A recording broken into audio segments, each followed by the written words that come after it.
Listen up, presented by Dempsey's in Sportsland, alongside Ryan Runner, Phil Becerra. And Ryan, we're here to recap. First of all, we want to thank everybody. I hope you had a good holiday, a good New Year. We haven't been on for a while due to specific reasons, but we won't get into that right now, Ryan. Look, with the NFL playoffs approaching, I tell you, we got a lot to talk about. We're going to be coming to you all with some NFL episodes later on this month, but for now, we want to thank all of the viewers and listeners that tune into this podcast to listen to UConn women's basketball discussion right here on Listen Up Maryland. We're here, Ryan, to recap a game that is finally meaningful. That UConn Huskies hasn't played a meaningful game in what you told me about 2 to 3 weeks due to the virus. So finally, a game was not postponed today, and they got the victory against Creighton, 63-55. Yeah, didn't really know what to expect today from the Huskies because, like you said, we've been wanting to go one, since that game, Louisville. We didn't cover that game, weren't able to go on for that one, but they did fall to Louisville. That was a close game, and then, like you said, the COVID outbreak in the program, 4 games got postponed. Haven't seen them in about 2 to 3 weeks. So, but this was a big conference game. Creighton came into this game 5-0 in the Big East Conference, and of course UConn has only played one game that they did win against Seton Hall. So this was a huge game in terms of where they stand in the conference. So with the Huskies win, they improved to 2-0 in the conference. So this was a big win, especially after that long break. And especially after that loss to Louisville. If you remember, all the way back on December 19th was their last game against Louisville, and they lost that one, what was it, 69-64. Right. Yeah. And that was against one of the top schools in the nation, number 3 Louisville at that time. I don't know if they were ranked 3 at that time, but I'm looking now and it looks like they're ranked at number 3 currently, Louisville Cardinals. So look, let's go over the recap, Ryan, of today's game. We'll go over the box score like always, and then we'll go over the rankings at the end of this episode.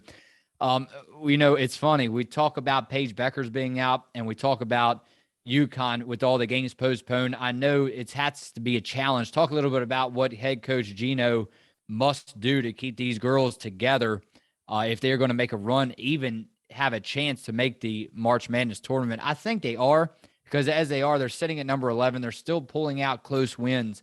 But it's all about how important it is to keep this team together, especially without your leader, Paige Beckers. And it just seems like maybe a Cinderella story. Talk about, again, a little bit what you think head coach Gino has to do to overcome all of these things that are in their way. But then if they do get Paige Beckers back, can they go on that Cinderella run in March? Yeah, and especially after today, because coming into the game, UConn only had 7 players. So when you only have 2 players coming off the bench, that's an incredibly hard, especially after their long break. Mhm. Gino knows what he's doing. He's been here for a very, very long time, not only with UConn, but just the game of basketball, just a ton of knowledge, a ton of experience. So, we all know and expect Gino will have everyone ready to go, assuming that they do make March Madness, barring anything, drastic happen to the program. But just keeping everybody together. And I was, kind of excited to see, and my question going into this game against Creighton was how they would look after the long break. And they actually looked pretty good, came out with a lot of energy.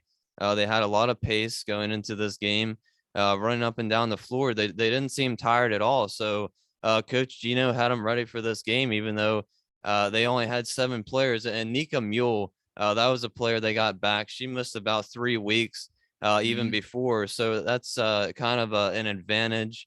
Coming off the break, they got Nika Mule back. She played about 15 minutes today, contributed a little bit. So, the team looked pretty good. So that's a good sign coming off the long break that they are all able to stay together, keep the chemistry going, especially after that tough loss to Louisville. I was excited. I mean, again, and I'm sure all of you were just to see UConn women's basketball back on the floor today. Again, as we recap, Creighton Blue Jays, Connecticut Huskies. Huskies moved to 7-3, ranked number 11. Creighton unranked, they moved to 10-4. Ryan, let's go over the player of the game for each team. I don't know. I guess, I had to go with points wise, even though Michaela Daniels told us otherwise in that interview. She said it's a lot more than just putting up points. But It is, yeah. how about Morgan Malley? Morgan Malley for Creighton. She put up 14 points in today's game. She had 5 rebounds, 3 assists. I liked what Creighton did in the beginning of the game, although it wasn't enough because, of course, it was when I texted you early in the first. What did I text you? To score like 16-9 or something around that area. Yeah, yeah. And then you get on to the fourth quarter, and it seemed like it was a little bit of UConn finding their groove again, like they usually do when Paige Beckers is and their normal starters or their regular everyday starters on the floor. They pull away from you after halftime. They blow you out, right? So it looked kind of like that because again, Connecticut. I know I take that back. It was actually opposite. As I look here at the box score, if you're looking with me, UConn scored 21 in the first. So, and then the rest of the way, 15 in the second, 13 in the third, 14 points in the fourth. So, if Creighton could have limited UConn at the beginning of the game, coming out of the gates, it looked like the Blue Jays may have had a chance to come away with the win. Yeah, I mean, it was a pretty close game throughout, and going into the fourth quarter, where we've seen the Huskies throughout the season, where they've struggled to come up with big stops and kind of get themselves going in the fourth quarter in these clutch situations to finish out these ball games. And they scored the first 7 points in the fourth quarter. They were up to a 17-point lead, the biggest lead of the game. Creighton sneaked back there and got themselves back in the game, but the Huskies did finish him off at the end. How about Caroline Ducharme, Ducharme coming off? Well, not coming off the bench anymore because of Paige Becker's injury. She led the team in points against Louisville, and then 4 games postponed. Come back today, leads the team in points again with 17 points. So, and she's a freshman too. So that's what we talk about all the time. Gino bringing in these big name players from high school, the recruiting process, and we all expect these players. We don't expect the injuries, but we expect these players to be able to come into the game when they are needed to and really perform at the highest level. And that's what Caroline's done so far for Paige Beckers this season. Again, the transfer Dorka Juhas, the forward, is doing such a good job. She put in 30 Yeah. minutes again in this game, 10 points, 3 rebounds, 3 assists. How about Caroline? Is it Ducharme? I apologize for that. I still haven't gotten a chance to look that last name up. I believe I'm saying it right, Ryan. Ducharme or Ducharme? I believe it is Ducharme, but we'll have to check in on that one. Caroline Ducharme, apologize for saying wrong. 38 minutes. She led the team with 17 points. So again, I mean, you're getting like different players contributing all around. It seems like nowadays for UConn, but I think at the end of the day, win or lose, that's still stacking up to your advantage come March if you're head coach Gino, because nobody knows what will happen in March. You say you have it now. Let's hope this isn't the case, but a couple more starters go down late in February when March comes, or in March in the tournament. It's always next girl up on that bench. So it looks like a lot of these players are really taking advantage of their time off the bench. Yeah, I mean, and you never know what can happen. And with all these injuries and then the COVID outbreak, I mean, you just can't predict any of these things to happen to any program. But the Huskies are in good hands with Coach Gino and all the players that they brought in, the transfers and the recruits they brought in from high school. And these girls know how to play. They've done good in high school. They've done good with other teams. Dorka from Ohio State brought her in this season. And with the injuries and a couple of different other elements, that she's hopped into this starting role for this team for the past five or so games now. And she can rebound the ball really well. And we saw, in the past couple games, talking about finding her spot on the floor. It's all about chemistry. These players coming together. So now they know where she can shoot on the floor, get her the ball where she likes it, and let her take advantage of that and get the shots that she's comfortable with. Yeah, it's all about a full team effort. I mean, you're not only playing with your regular five nowadays. That's a full. That's it. This for people that pay attention to UConn women's basketball. This is a season where you're going to look back and say this was the season where it was prime time for every player off of the bench, and you're going to look back and say, man, 2021 to 22 season. This is when, yeah, it might have been a lot of different ups and downs, maybe a lot of lows more than ups. But at the end of the day, this is a prime example, Ryan, of full, and I mean full team effort. Yeah, because I mean, when you only have 7 players, there's only so many minutes to spread around. Yeah. You usually have 9 or 10 players. So, you take away 2 or 3 players off the bench, and that leaves all these minutes that Coach Gino is trying to figure out, how long can we keep these girls on the floor before they're just tired out and can't run up the floor anymore and can't keep the pace that they want to. And that was really important today, and that was one of the big questions. And it seemed like to me, from what I saw, that they were able to keep that energy level high. They were able to keep pace with Creighton, and they did a good job finishing off the game. They started off hot in that fourth quarter, let Creighton come back a little bit, but in the end, they finished it off and got a huge win. Let's look ahead to this week, Ryan. They face Butler, and then we'll go over the rankings before we head out. They face Butler on January 12th, 7 o'clock. They have to visit Butler, Connecticut, and Butler. Um, Talk about Butler a little bit. I mean, I don't know, Ryan. They, of course, they're another unranked opponent that the Huskies face. It seems like that's the way that it is nowadays with UConn. I mean, but Yeah. again, that's a big reason why we get so excited for March basketball when it comes to these Huskies, because that those are the teams that will really challenge you in the March Madness tournament. But going back to the Butler Bulldogs, they have, I mean, they can challenge you. You have Selena Taborn off of, she's actually a forward, and she's a graduate student, Ryan, out of Ohio. I saw a couple big names that I liked on this roster when it comes to Butler women's basketball. You have Zoe Jackson, she's a guard, and you have Tenley Dow, 6'0" guard. So a lot of height again on this roster. Madison Royal Davis. So they're going to head coach Gino, I think it's safe to say nowadays every game is a challenge. Arguably the biggest challenge now, not saying that Gino has never stepped up before and not coached hard like he should, because he's one of the greatest in the games. But when you're working with inexperienced players and trying to really, you're not playing with college legends coming out of high school. Right. All of a sudden, you're stacked with a couple, maybe a handful of players that aren't that experienced when it comes to UConn basketball now, due to the virus or so be it injuries. So if you're head coach Gino, I think it's safe to say, man, now, not saying on the hot seat, but what I'm saying is arguably he has to prepare for every game more than he ever has in his whole career.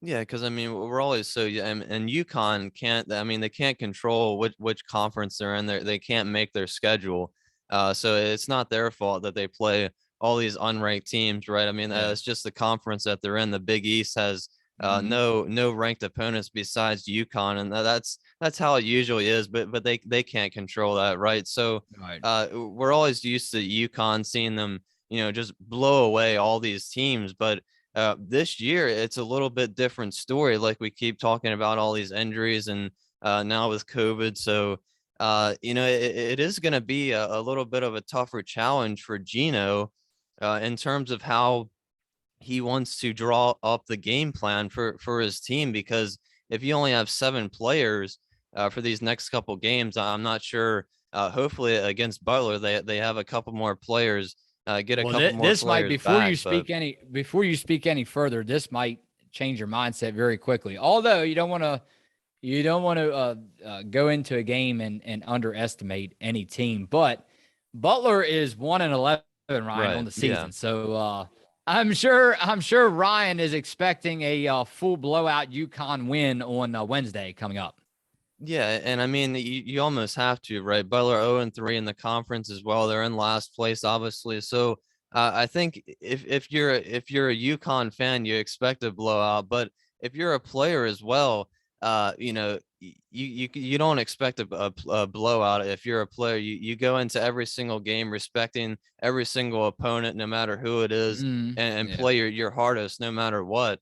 yeah. But I think for UConn, 20-point win would really boost their confidence level. You just, as UConn, this team, they can't go into the fourth quarter with only a 5-point lead or something like that. Certainly not trailing.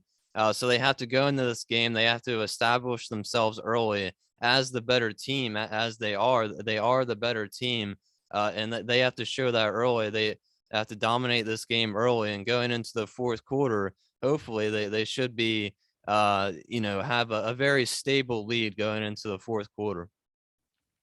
All right. Now, just keep in mind that these are through games January 2nd, 2022. So this might be a little off. This was a week. This is the best I could find. This was a week because I guess the new rankings come out, every Monday? Every Monday, right? All right. So it's again, the record might not be, we apologize. The record might not be up to date, but so this was just a week ago. So these rankings should be well up to date, Ryan. And let's Yeah. see what Ryan thinks about this, presented by Dempsey's in Sportsland in Middletown, Maryland. The women's basketball rankings, as we always do. Let's go over the top 10. Unfortunately, we can't really say Connecticut this time. And that's a No. huge surprise because they're outside of the top 10. They're right there, Ryan, on the outside looking in at number 11. But you have South Carolina, Stanford, Louisville, Arizona, North Carolina, Indiana, Tennessee, Michigan, Texas, and number 10, Maryland. So with that said, Ryan, what do you expect? I mean, again, South Carolina hasn't moved. We don't expect them to move for the rest of the year. With that said, though, a little jump. I'm starting to see North Carolina State maybe rise a little bit. That's a surprise team at number 5. And then again, your state, Texas, at number 9. Yeah, and for South Carolina, they fell last week in overtime by 1 point to Missouri. They Their stayed first loss, yeah. Yeah, first loss, number one ranked team. They stayed there, still 13-1. But I looked at all these ranked teams they beat and wanted to go over this real quick. They beat the 21st ranked Kentucky today by 20. South Carolina, they've already beat 13th ranked LSU earlier this week. They beat NC State, Oregon, UConn already, Maryland, Duke, and Stanford. So all those teams are ranked. So deservingly still have the number one spot. And like you said, I wouldn't expect them to move out of that number one spot all season. But I think UConn, I think they're going to go up to the number 10 spot or perhaps even further up. Texas lost earlier this week to Texas Tech. They were 10-0 going into this week, but they dropped 74-61 to Texas Tech. So I would expect them to fall down, and UConn with this win should move back up into the top 10. Yeah, I agree with you. We don't expect UConn to really fall off too much more as far as go lower on this ranking list for the rest of the season. I know it's kind of incredible. I never thought I'd be making a kind of statement like this because we always talk about team sports, but man, I think it's a double win if you feel me on that. A double win, like it doesn't count as one win. I think it's 2 wins when you can find a way to win without Paige Beckers on the floor if you're UConn nowadays. I mean, that's how big, like we keep saying it over and over, but I keep trying to find ways to explain to you how big it is to win a ball game without her even on the court. So I think, just talk about down the stretch, Ryan, how big each victory will be before she even returns. And hopefully she does return. But we haven't have you heard any more news as far as, I know she was set to get surgery. Is that right? Or am I wrong? Yeah, I mean that's the last that I've heard. I mean, I'm not sure if she's gonna come back this season or not. We'll have to have that update for you in the next episode. But I mean, Yeah. hopefully she can come back. But yeah, I mean, it really is just incredible what UConn can do. Yeah.